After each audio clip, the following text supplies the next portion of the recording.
This is either going to be a really great or really stupid idea. We're now going to test the audio for this, because if it works, this is great. And if it doesn't, this is terrible. The other angle did not work, so now we're testing this audio. I think it works. Let's get into it. Hi, and welcome back to the Park Bench Podcast. As you can tell, I don't have my normal snow globe, and we're not on a park bench, so I might have to rename this podcast. It started raining, so I'm gonna see if we can finish this in a Vips. Madrid, what the heck? It is May. Holy Savior, Vips. So this is the new setup. Yeah, I feel like the chaos of this podcast perfectly sums up the chaos of these past couple of weeks. The whole purpose of this podcast is to kind of document my journey, tell you guys a little bit about what's going on with me, look back on something positive to remember my life by, when I'm in university, looking back on what freedom looked like, or when I'm 30, looking back on what being 20 was like. And it's weird because while there's so much going on, I almost don't know where to start. It is pouring rain outside, and if you don't believe me, I don't know if we can see this. Absolutely absurd. For the past 2 weeks in particular, some common themes that I've just been ruminating on have been what it's like shifting from the single person to the couple person mentality, and really putting some thought into what I'm going to do in terms of business and money. When it comes to the single versus couple mentality, I've been seeing someone new and he lives in Barcelona. That's where I spent the past week and why I also didn't post for last week. I didn't feel safe to actually pull out my camera and record somewhere random in Barcelona. And it's a really interesting thing going from single to couple, because even though I've been in a couple before, even though I know what it's like and I've done it, I haven't done it in a while, and I haven't taken it seriously in a while. So while I'm the first one to say, oh yeah, I have these ideas, I have these beliefs, I think you should treat the person this way, you should treat yourself this way, don't forget your individuality, all these things that you think about when you think of, okay, this is what I'm going to be like, or this is what life is going to be like when I'm in a couple, the day actually comes and then you're like, wait, I don't know what I'm doing, and I'm not keeping to my word at all. To give some context on what I mean by this, for anyone that knows me, you know that I take my work very seriously. Hell, I'm even recording in a Vips because I refuse to not post again for this podcast. I'm determined to do this. And I try to post every day on Instagram. The interesting thing about juggling now another person is that my normal schedule looks a little something like this. I wake up at 7:30, I either go for a walk or just immediately start my day. I make myself a coffee and then I work. I work from around 8:30 to 9 to around 3 or 4 p.m. every single day.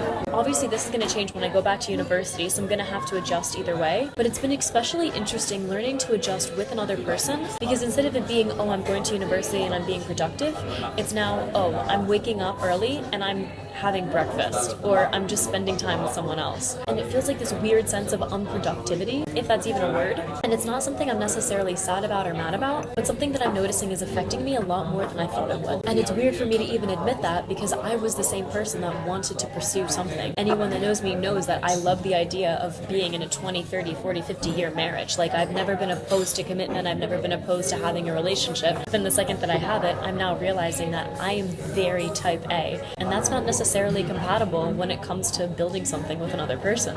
So these past 2 weeks, I've really just been thinking about what is it going to be like moving forward, either way, because regardless of this other person, I'm going to be going to university.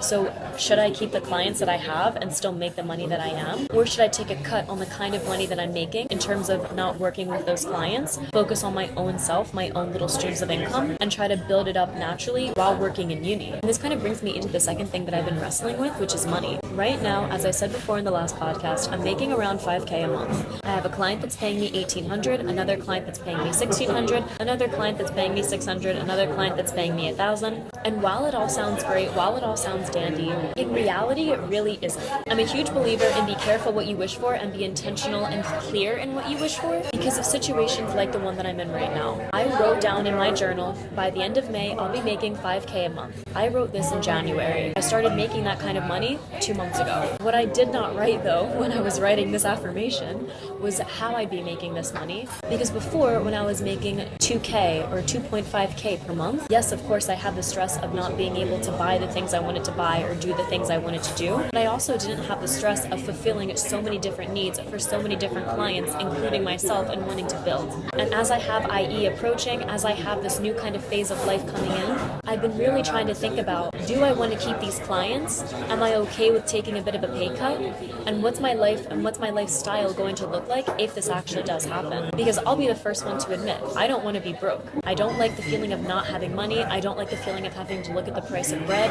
I've done it for a lot of my life, and I don't wish to continue it into my adult life. I'm all for the grind, I'm all for the hustle, but I'm also all for it when it makes sense and when it feels fulfilling. And with the kind of work that I'm doing right now, I don't feel fulfilled. Yes, of course, it felt amazing when I first signed those clients because, okay, great, now I'm making $3,000 a month. Okay, great, now I'm making $4,500 a month. Okay, great, now I hit my $5K a month goal. And yes, it's fantastic because it's allowing me to pay my own way for university, which is something that I had a huge amount of stress about and is this whole reason why I moved out to Spain in the first place. I didn't want my mom paying for my education. So while I'm able to check that off the list, I now have all these other stressors of, okay, I now have my university paid for, but what else? I'm beating myself up every single day if I don't hit certain numbers, and I feel a huge amount of anxiety for myself because I know what I want to build with this channel. I know what I want to build with the community that's out here in Madrid, and I'm not able to do it because I have so many other responsibilities that I need to take into consideration before I can focus on myself. And as IE approaches, I'm going to have even less time to focus on clients, focus on other work, which means that either way, it's not sustainable. And I don't necessarily know how it's all going to shape out as the weeks continue, as the months go on, but something that I am getting more and more clear about is that what I'm building out here in Madrid, even though right now it just looks funny, it just looks like culture shocks, whatever, I want to build something real, and I want to build what I never had. I want to have the kind of community where if someone is moving to a different country, in this case we're going to say Madrid because that's where I am, I want them to have access to people so that they don't have to feel as alone as I felt. I want to build up the connections that I have out here and utilize the people that have been reaching out to me saying, hey, can I meet you? Hey, can we do this? Hey, can I be your friend? And introduce them to other people so that they can make their own friends. It's not to say that I wouldn't want to be friends with you guys. It's not to say that, oh, I'm going to be antisocial. But there's something so beautiful about connecting to people that live in the same area who have no idea that the other one exists and are looking for someone exactly like that person. And the best thing about it is that I'm super weird, and if you like me, then you're probably going to vibe with everyone else because they also like me. It's that common denominator of we all know the type of humor, we all know the style that we're walking into,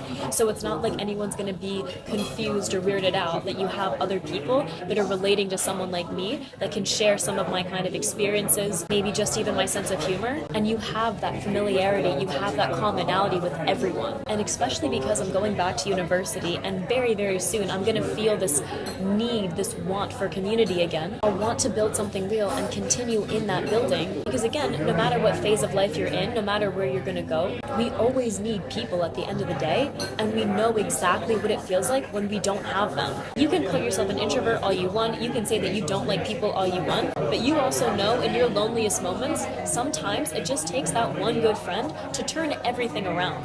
It just takes that one person to make you smile, one joke to make you laugh, or that one story to bring you out of whatever funk you're in and stop throwing yourself a pity party. These past 2 weeks, I've really been thinking about how am I going to be able to build this and how am I going to be able to sustain it, and is it compatible with the kind of life that I'm living now? It's been a really odd time because I've been simultaneously going through that with the single versus couple mentality, and even though to you they may not seem related, for me it feels like they're exactly aligned. In one case, I'm not able to do the things that I want to do because I now have to be mindful of another person, and in the other case, I'm not able to do the things that I want to do because I have to be mindful of other people, my clients. I'm not able to build what I want to build because I have to take that time and energy for them.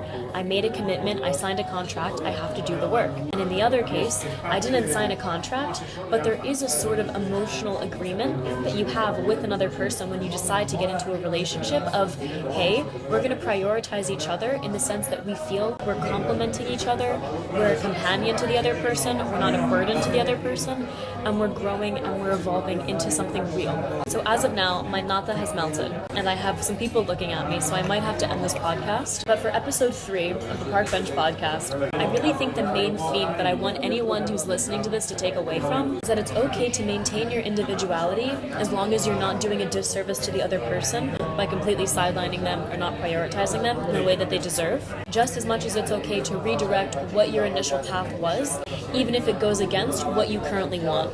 For me, in my case, for example, I don't necessarily want to take a pay cut, but I also know that what I'm doing isn't sustainable long term, no matter which way I cut it. Even if I stay single, even if I stay in a relationship, no matter what, I'm going to university. I'm not going to have the kind of time I have now to dedicate to clients, to dedicate to work, in addition to building my own thing. So it really does just come down to the choice of what is more important to you. Is it the money, the title, the thing that society will look at you for and be like, oh, okay, that's cool, that makes sense? Or the thing that's really fulfilling to you and nourishes you?